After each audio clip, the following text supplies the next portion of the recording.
Hi, I'm Pastor Sami, and I'm so glad you've decided to join me again for another special message about this week's Gospel reading. This week, we have another reading from John's Gospel, this time from chapter 12. Jesus knows that the end of his life is coming quickly, that soon he will suffer and die on the cross, but that he will be risen again. He has told his disciples this, but still they're scared. They don't know what to expect or what's going to happen. So Jesus tries to comfort them with this message.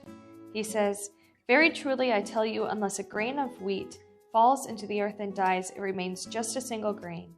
But if it dies, it bears much fruit."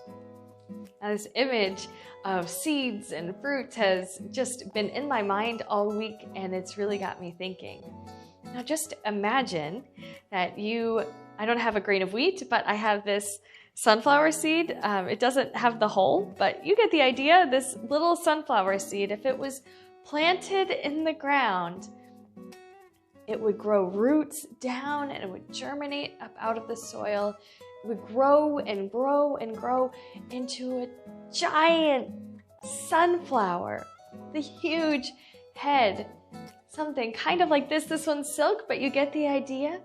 And then not only is it a beautiful flower, but on the inside, you get all of these seeds. Now, this is just a small little version of what a sunflower can be. But a sunflower, like you see growing in South Dakota, they can have up to 1,000 or more seeds that grow in the center. Now, can you even believe it, that from this tiny little seed would grow something so beautiful as a sunflower? And not only that, but that in the inside there are 1,000 more seeds that are grown. Now, if those seeds aren't eaten and instead they're planted, you could have another 1,000 sunflowers, and just on and on and on from there. The growth from this one seed is just incredible. Just imagine if that one sunflower, each of those seeds are planted, that's 1,000, then each of the 1,000 seeds from those 1,000 sunflowers are planted. It's just, whoa, it just grows so fast. The number of sunflowers in beautiful fields, just imagine from a single seed what can happen. Well, what does that have to do with Jesus? Jesus isn't a sunflower. Jesus doesn't grow roots and grow up and become a big, beautiful flower of seeds. No, of course not.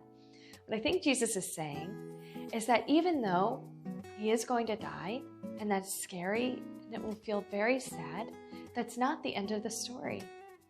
Jesus, even though he will die, he will rise again. And when he rises, he will be able to be with the people forever and always. There will be no more limits on his power. It will be a new day. And not only that, but this message of Jesus, this Jesus movement is going to grow and grow and grow as a result of his resurrection. Jesus is not just going to be a single man teaching, but he's going to have followers all around the world. Not just these 12 disciples, but people are going to hear the story and they're going to tell more and more people. And that you are here listening to the story right now is evidence of that. There have been people sharing the Jesus message all the way for 2,000 years. It's incredible to imagine that story about Jesus and Jesus' mission of sharing God's love through his words and actions. That didn't stop with Jesus, but it's grown throughout people sharing that message over and over and over again. And you, friend, you get to be a part of that too. Millions and millions of people have shared this message with one another throughout time, and now you get to be a part of it too. Help to grow what Jesus has started. You get to share God's love with your words and your actions. You get to be the person who shares with somebody that Jesus loves them, no matter what. What an incredible gift. It all starts with one seed. Thanks be to God. See you next time.